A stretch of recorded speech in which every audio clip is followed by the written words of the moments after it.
All right, everybody, welcome to the Take Ownership podcast. This podcast is all about taking ownership and interviewing people that are taking ownership, whether it be in business, real estate, just life in general.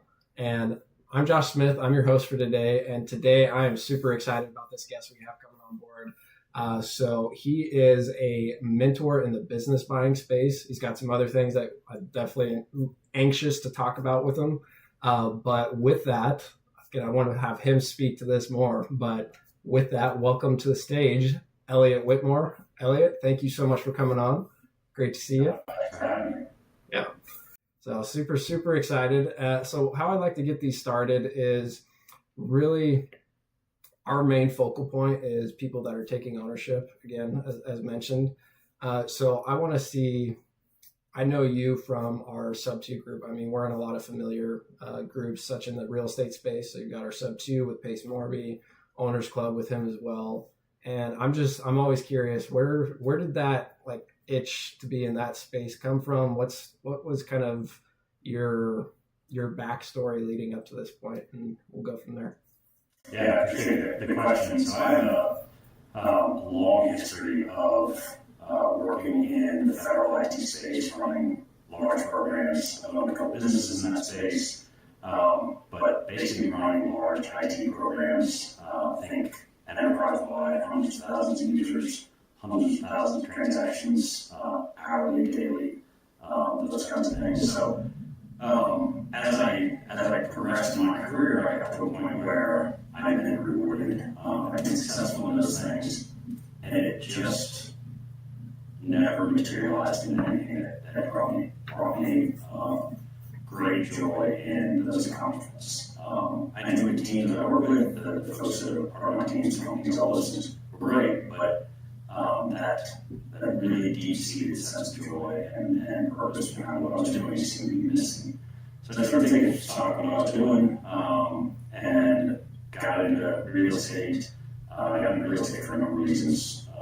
Obviously, one of them is certainly financial independence, offsetting some of my tax burdens that I had through some of the successes that I had, but just diversification and, quite frankly, I'm interested in learning some different things, interested in growing in some different areas.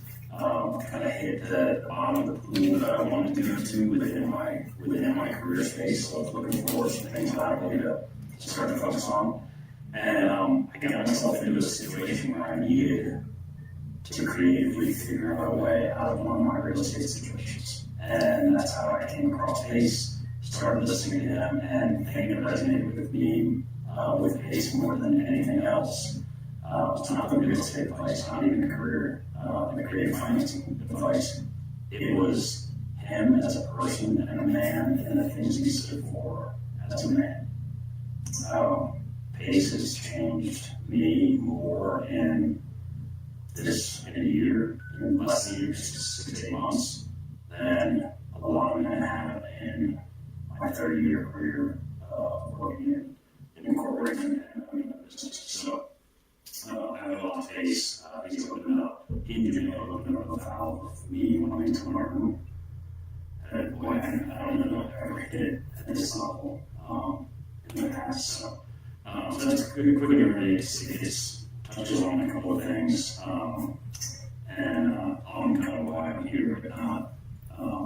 But it's a little bit of an unconventional route for me to get here, because I have spent a lot of time just in the corporate world. Mm-hmm.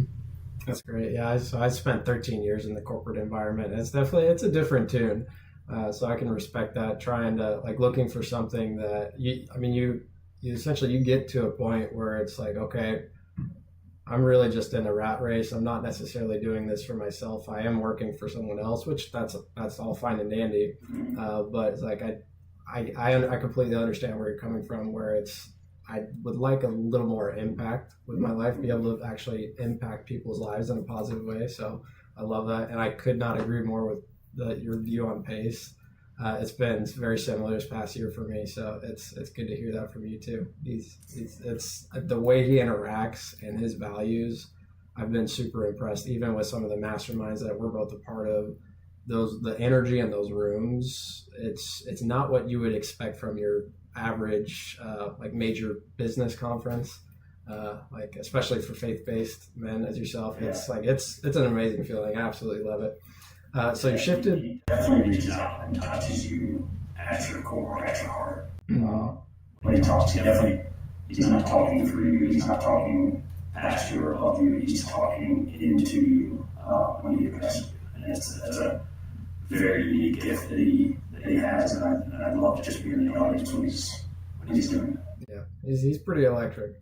So you came from the IT space, and when you were obviously you got into real estate as more of a hobby. So was there anything that triggered that hobby? Was there any particular books, like for the audience? Was there something that kind of helped you out in the beginning getting into real estate?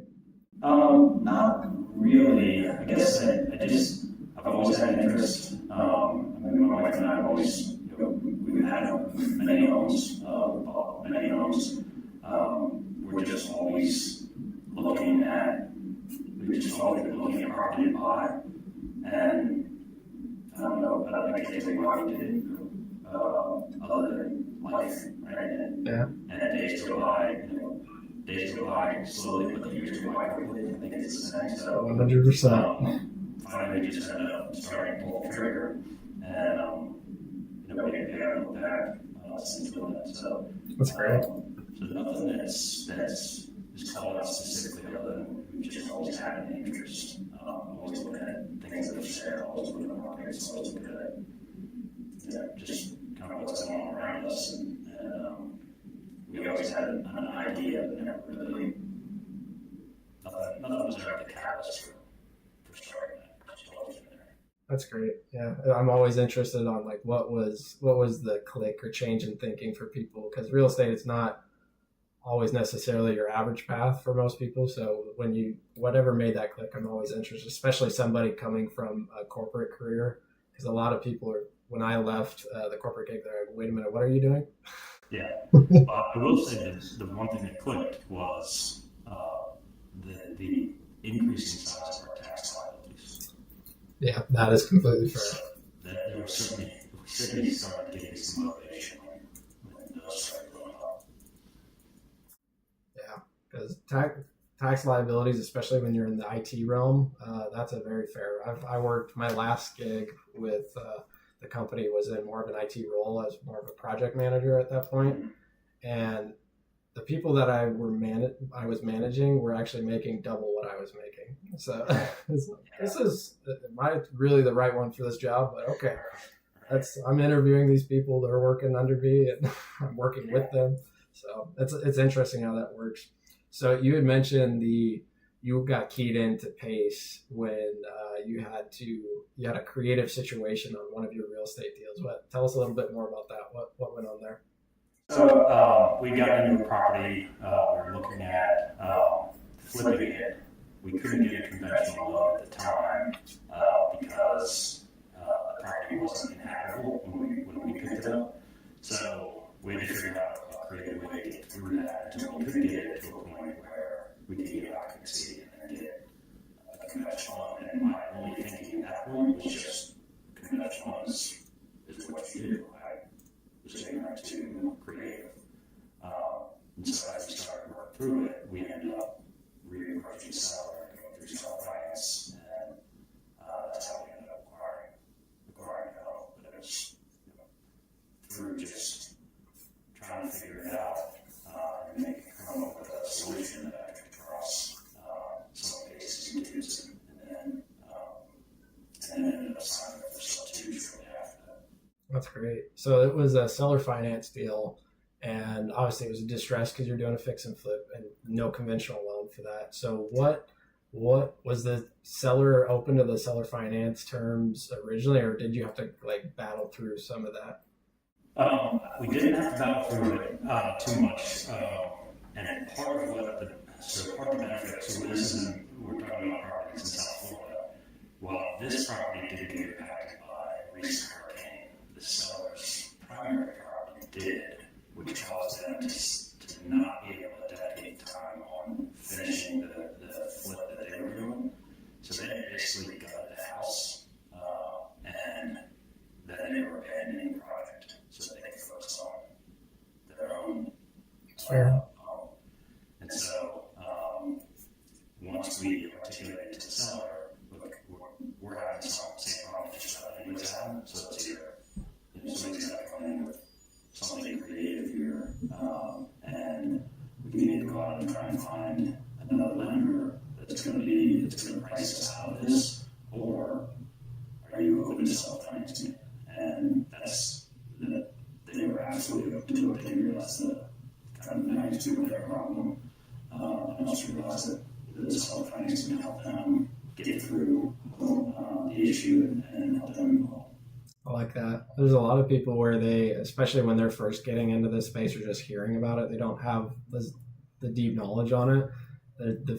I find a lot of the questions are like, why would anybody do that? Why would they sell their finance? Why would they do a Subto? It's like, it's these type of situations. It's not that thing for everyone, but it's just another tool that you can utilize depending on what the situation provides. And I think in your situation, they likely got a better purchase price because you're able to sell or finance it. Yeah, absolutely. And it's ultimately about solving problems. And Pace will preach the same things. This is all about solving problems. So it didn't take long, but we also spent a good amount of time building rapport. So, our report got to the point where the previous owners, they stockpiled time just to see how things were going, and as we were doing the fix and flip.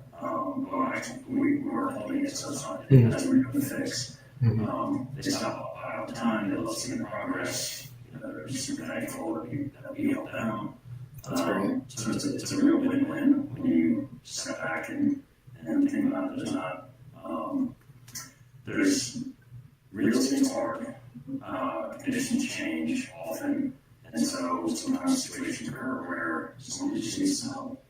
And that's our situation. And so we were thankful to be able to have been presented this opportunity. We're thankful that we were able to work through everything, and some of our things are working out well for all of us, and we still have a great relationship with that seller. That's great. So you're holding it on that one. What was your exit strategy as far as, are you doing a monthly rental, just a traditional long-term rental, short-term rental? So I have a couple of them. They're all short-term rental. We're in a space that's here near the Gulf. So this is a big vacation area, short-term rental. So it's a good market for 9.5 to 10 months out of the year. And then so it remains a pretty strong market down there. My plan right now is to hold on to them. But we'll see. Who knows? Just like I just said, things can change. So if something changes, then we'll adjust and react to it. Yeah, that's great. So when was that property purchased? I'm curious on that as far as time frame. About 15 months ago. 15 months ago? Yeah. Yeah. The reason why I ask is that, you're familiar with this, but obviously during the pandemic time frame, everything was going gangbusters, and really the returns at that point in time were not normal by any means. But a lot of people dipped into the market at that time thinking, oh, this is what's going to happen long term. But now I think they're realizing, oh, we maybe bit off a little more than we could chew. So it's good to know that you're I think you got it at a good timing, and since it was a distressed home, it's probably working out well for you. So how long into the season has it? How long has it been up and operational? So we got it. We had most of it done by June. We had the furnishings all done by beginning of September, and we had solid bookings for the last couple months. This coming up into December, it gets a little light. Don't get nearly as much travel between Thanksgiving and Christmas, but then once Christmas hits, it's gangbusters off in the spring. That's great. So it's a good timing to get it on the market. But you mentioned the timing of getting in. COVID never really was a factor for us. I think that our approach is just one, I had age on my side, so I also realized that sometimes you just have to be patient. So we're just patient. When I take a look at the things that my wife and I have been able to accumulate over the years, some of it's trash. I'm not trying to get rid of that as much as possible, but the reality is we have accumulated wealth through consistent hard work, patience, some documented limitations. We probably should have made some mistakes in that area, which is okay too. But at the end of the day, it's just, this is not something we were looking to flip these. We were just looking to buy, sit on, take advantage of owning an asset from a financial perspective and waiting out the long haul. That's great. So if something changes with these specifically, I would say that our next plan would just be to roll that into other real estate opportunities to get out of the real estate game. That's the thing. There's always a pivot that you can make in this. I mean, a lot of people need to realize when they get hooked into real estate, sometimes it's because of something that a guru is doing, but it's not a get rich quick scheme by any means. You've got to have patience. You've got to have determination. Just like anything else in life, you got to have consistency. So that's awesome. And obviously, like you said, you've got the experience on your side. So that's an added bonus. Yeah, not to get rich quick. I'm not a big believer that there's any such thing as get rich quick. Mm-hmm. I think good, committed actions, faith and belief in what you're doing, are the things that help you grow and whether that's growing your portfolio or growing to you, and it's just steady deliberate actions. Mm-hmm. That's awesome. So we'll have to get the link for that. I want to put it in the show notes for people to see it. So just to see what the potential, maybe we'll see if we can get some of the before photos. It's always nice seeing the kind of the glow up from where it was previously. That's the fun part of the fix and flips. Yeah, there's some just pretty bad photos of what it looked like before. The fortunate part was the area we're in. Like I said, had been hit by a hurricane. This property did not, which was good. That our seller's property, personal property had, which is unfortunate. Gotcha. Well, so from that perspective, so you had joined the mentorship. What time frame? This was you had already had this one under contract, in the progress of doing everything. That's when you joined the mentorship. And I know from previous, you got into some of the PML, so private money lending space, if anybody's unfamiliar with that term. So tell me a little bit more about that, kind of how's that journey been for you? So I joined both Subto Community, and I, believe it or not, I haven't found another property yet that I wanted to acquire. I've looked at a ton of that I got into the lending, and I guess that's one of the things that I came across as well as I started to learn more and more. And this is over the course of the last couple of years, not just within Subto. But I started questioning a lot of the financial advice, the conventional financial advice, and so I wanted to diversify out of what the conventional advice will tell you. And so that's where I started moving some of our assets around, and then was able to leverage those into PML opportunities. One of the biggest ones was in our self-directed IRA. So my wife and I have been employed for the better part of the last 30 years. We've contributed to our 401ks or other employer retirement accounts. Mm-hmm. So as we moved companies or things have shifted with those companies and we've had opportunities to roll those out, we moved them into IRAs. Well, I moved all of our IRAs into a self-directed IRA. And literally right after that, I was contacted by Eric Irvine, Eric from Owners Club. I was contacted by him, who got my name off of PML list, and he sent me the one shooter on Justin Tumanowski's main property, the rectory up in Maine. So I immediately reached back out to Eric and said, I'm interested.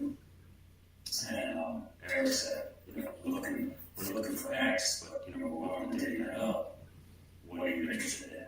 And I said, all of it. Wait a minute, what? Yeah, exactly. He's like, okay, well, let's get on a call. So we got on a call. We're going to today with Justin, Jeremy, Eric, Aaron, and I. And I was like, they sent me the full deck, and it is one of the best pieces I've seen. It just laid everything out very clearly for me. And then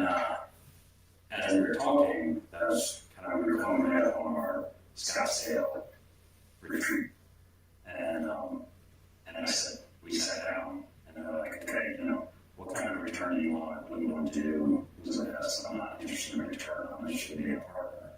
And so we structured it, and I actually became a PMP on it versus a PML. That's great. So, well, I'm oldish, I'm not old enough to pull my money out of my IRA yet. So I say that, so I'm the fund side of the self-directed IRA. I don't need the money. I can't even, even if I had it, I can't get to it because it's in an IRA and I just become out. So I'd much rather just be a partner than just be part of something awesome. And that's what this property is. It's just a great story. I mean, we're talking about it right now. I mean, there's other things like P&L that are good, fun stories. I've got a great deal with Caroline King. She's just awesome, and I just love the fact that I can now call her a friend, and we have that relationship. We're doing business together, and we'd like to do more.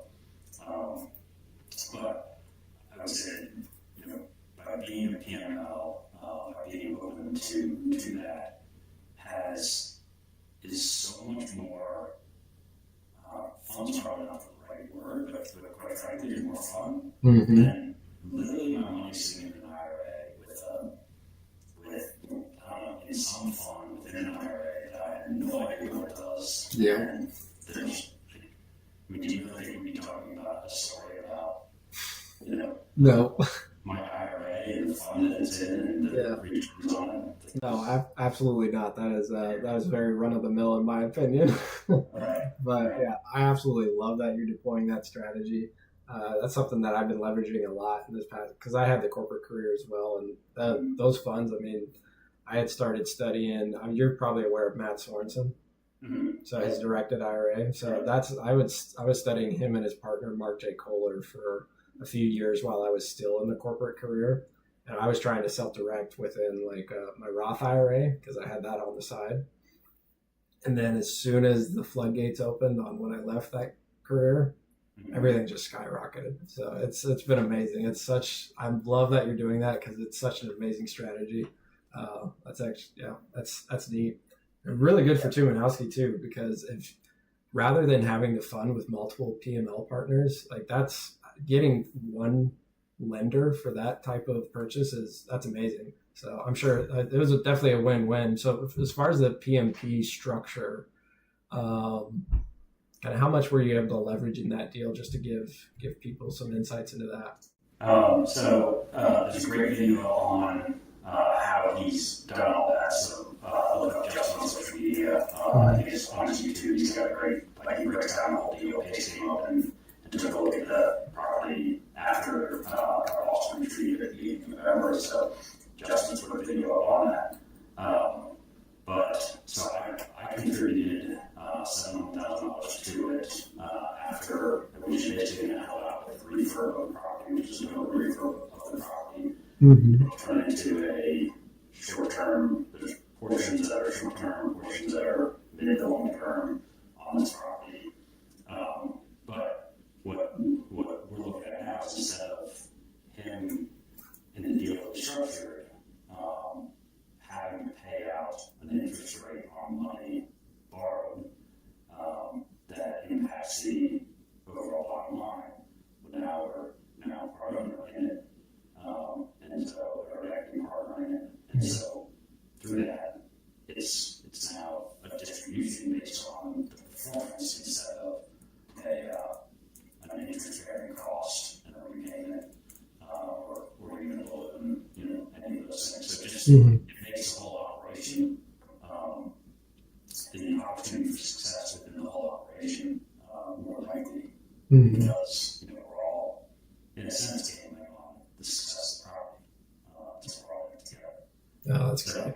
Like I said, for me, it's a better story, and I would say that John's probably something else to say that I've gotten to the point to realize now, after, like I said, 30 years of career, I'm looking for things that I'm engaged in that I can also be proud to be part of, which is maybe hard if you haven't had the career that I've had, but spent a lot of time working in places that, come holiday parties, not that I have to talk about.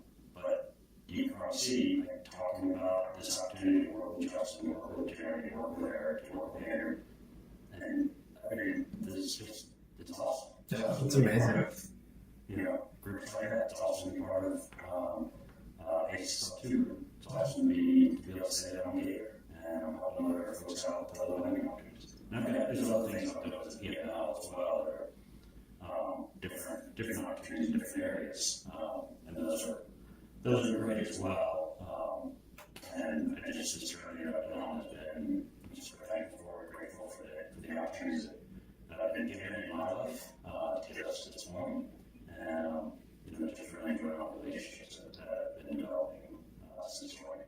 That's amazing. Getting into, especially because since you joined Subto this year, and then getting into deals like that right off the bat that's phenomenal. Because I mean, you get so much experience by leveraging all the experience that they've had previously. I mean, Justin's been in the program. I don't know. He's probably one of the originals. He's been in for quite some time and super sharp guy. So that's awesome. But being able to be a partner on that and then in turn learn about it, it helps you level up so much faster. So I love that. So I want to be respectful of your time, but one thing I wanted to talk about is kind of shifting from that. You had mentioned prior to the call that you're getting into the business buying space, and that actually is one of your long-term goals and kind of who you're looking to help with that. So I'd love to hear more about that and share that with the audience because I think it's awesome. It's so neat. Yeah, I appreciate that. My history here and my future here is something I love talking about. So I've owned a business ever since I was in college. Even before that, going all the way back to lawnmower businesses. We were just a kid and you push around your dad's lawnmower. But really, where I've been focused as my two daughters have gotten older, they're now in their 20s. I have one daughter that's in veterinary school, and one daughter that is graduated college with a hospital degree in business and a focus in hospitality. And as she told her professor, when her professor said hospitality, why would you ever want to do that? And she said, you do realize that everything you do outside your house except for work involves the hospitality industry. Mm-hmm. So interesting to share that conversation with a professor of hers. But I've kind of been on a path where I knew I was going to own a veterinary clinic, and I was probably going to own some sort of hospitality business in order to help my girls out. Well, my one daughter is in hospitality. She's now since married a pilot. So you should probably add that now I'm probably going to own a plane to the list of things I'm going to own. Not a bad goal. Yeah, and then my other daughter is the dating great guy, and he has so many different capabilities and talents and space where he can literally be own a gym and be an incredible fitness and health advocate instructor. So I could own a gym with him. He could be great in the all sorts of space. He's got tremendous capabilities in those spaces. So could own whether it's a GC, whether it's any sort of home services, go on that business with him. So I've always been focused in that area to be in a position to be able to help my children out and help them create generational wealth. And as I've pursued that, I've realized that even in my W-2 and in the corporate world, I've literally had hundreds of people that have been responsible for helping their careers grow. I get such joy and such pleasure out of helping folks grow in their careers, folks grow to the next level. And now I'm turning that into looking to develop a mentorship to help young men become their own business owners and turn their capabilities into businesses they can own, they can help their families, they can provide that generational wealth, and literally on a rinse and repeat schedule. So help them get started, help them with financing, help them with processes, help them with their models, help them grow, help them get on a path to success, and then let them go and move on to other ones. So really taking what I wish I would have known 20 years ago and helping young men in that same space. And that's everything from family to faith to service to business to personal finance, all of those things to learning running, something that you're, a huge advocate of based on our conversation, helping, direct them towards the spaces where they want to grow and where they want to learn, and not provide shortcuts, but provide directions so that they can find what they're looking for as quickly as possible. And really understanding where they are today, instead of just giving them okay, here's the template, just follow the templates, understand where you are today to then understand how to help you for tomorrow. And for every young man, that's a different place, and that's okay. I'm very happy having that customized approach to every young man. I love that. That's awesome, especially because really it definitely comes down to a mindset issue for a lot of these guys. And I've struggled with that in the past too. I think everybody has to a certain extent, but I think a lot of us, we tend to put ourselves in a box. We think, we can't attain that. We'll just be happy with what we have. We're super blessed. We're super fortunate. Why I shouldn't be worrying about that. I just heads down. This is what I'm focusing on. Those are for the big leagues. Those are for the 1%ers, whatever, what have you. So to help change that mindset, and especially from an entrepreneurship route, it's hard. It is extremely difficult owning your own business, and to have a mentorship like that to where you can get through a lot of those hurdles. People think that business is hey, this is my own thing. I've got to make this succeed. It's just going to be me. It's me. It's like, no, just like anything in life, especially in real estate, it's a team sport. And if you have a team with someone like you that has been through the muck, has been through these experiences, has led these high-level teams in a corporation, as well as been through these experiences with real estate, that's amazing. I love that. And I love the fact that you mentioned team, because one of the things that my vision has in store is I want to help this collection of men also leverage each other. One of the greatest things that I've found in my experience in my careers is, and he says this all the time, is ask them what they need.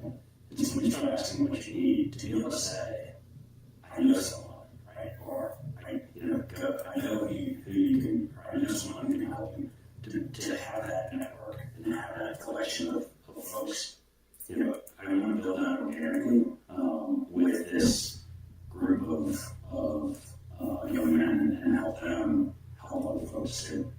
Yeah, that's exciting. So with that goal, do you have maybe a number in mind, or it's kind of hard to put a number on that because you want, no matter what it is, you're just going to be, it sounds like you're going to continue going full speed ahead regardless. But what's your ideal number in, say, maybe the next 3 to 5 years? What does that look like? In terms of how many men to help, I would say that I want to be on the order of helping at least, I'd say at 3 years I want to be helping 100 men a year.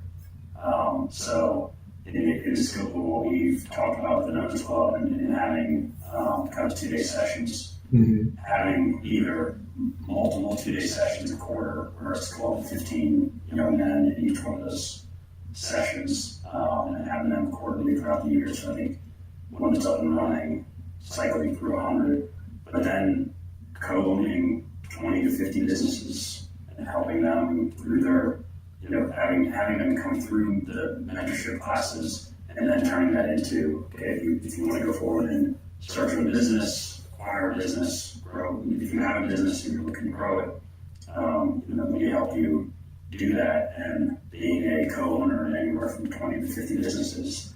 But again, I don't want that. I don't want to be a co-owner in someone's business in perpetuity.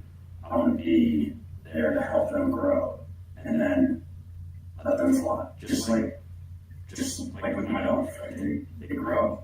And there's a time when they left the house and out on their own. Same thing. You gotta leave the nest. So yeah, that's great. That's super exciting. I'm excited to see where this goes, for sure. I'm excited because I'm excited at the potential of those that I might be able to help.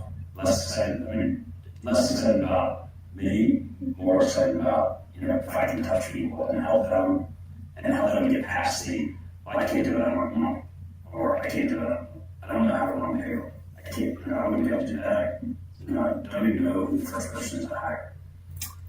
I actually know someone. Yeah. I know a few. I'm sure you know a few too. Yeah, exactly. So that's where This is something when I started my business, because one of the businesses I own is a property management company here in Middle Tennessee. And having that starting out would have been amazing. That would have been very helpful because the first year is it's pretty brutal.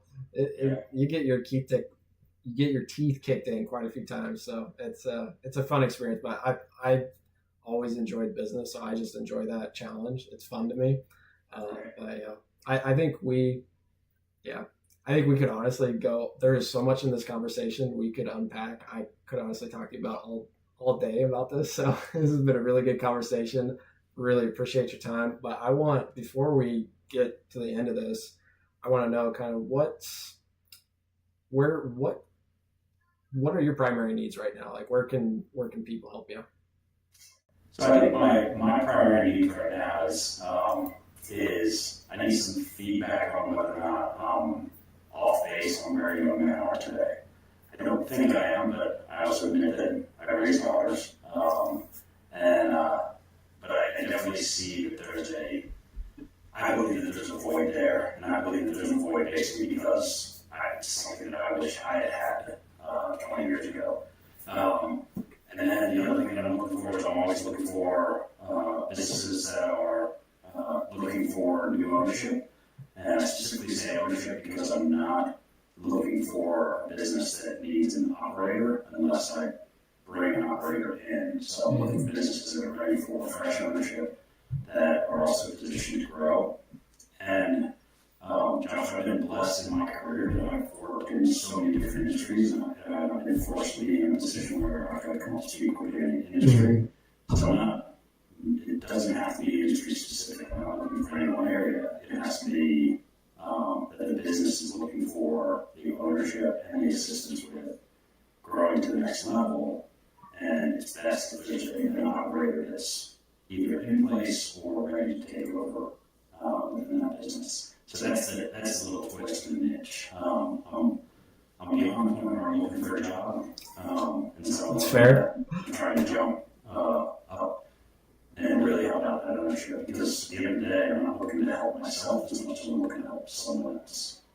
That's great. Now, to answer your question on the feedback from the young men, I would say you're definitely on point there.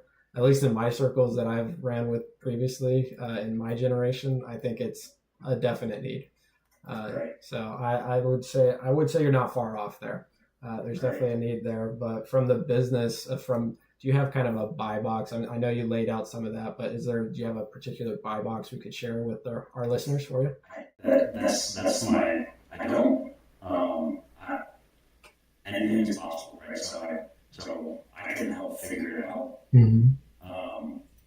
You want to stay like from a regional perspective, more on the East Coast, because I know you're located on the East Coast. Would you like to stay locally? I don't even have to do that. Like I said, when my girls are home,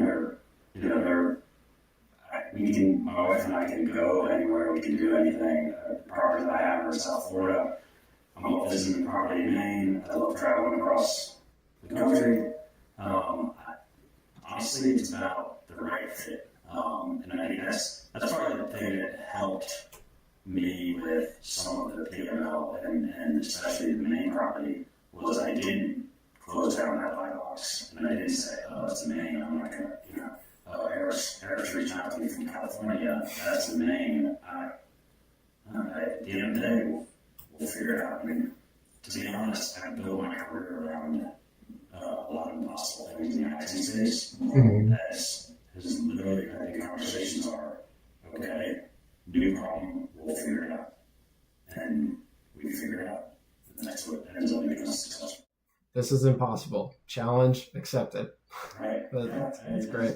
As quirky as it sounds, there's a little bit of that happens. And, especially in the IT space, there's some challenges that are very, very hard to overcome at the end of the day.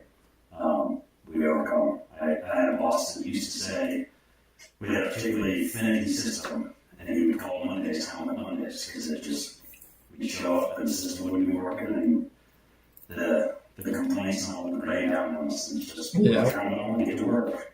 And sure enough, you just keep working hard at it, and you stop learning them on days after a while. You're either used to it or you fix it up. That's great. The versatility and the tenacity. I love it. That's good. Yeah. So with that, where can people reach you? I'd love for people, I think this was, for me, at least for me, this was a super impactful conversation. Really love what you're doing. But for our listeners, what's the best way to reach you? Probably the best way is through Instagram. I'm at Elliot_Seat, SEAT. Perfect. Seat stands for the initials of my family, so my wife's name is Sharon, my name, and then I've got first daughter's Abigail and second daughter's Victoria. She goes by Tori. Thank you. My daughter's name is Abigail too. I love that name. It's a beautiful name. Yeah. Father's joy. Yeah. So it's just quite frankly that simple. DM me on Instagram, and then let's connect. That's great.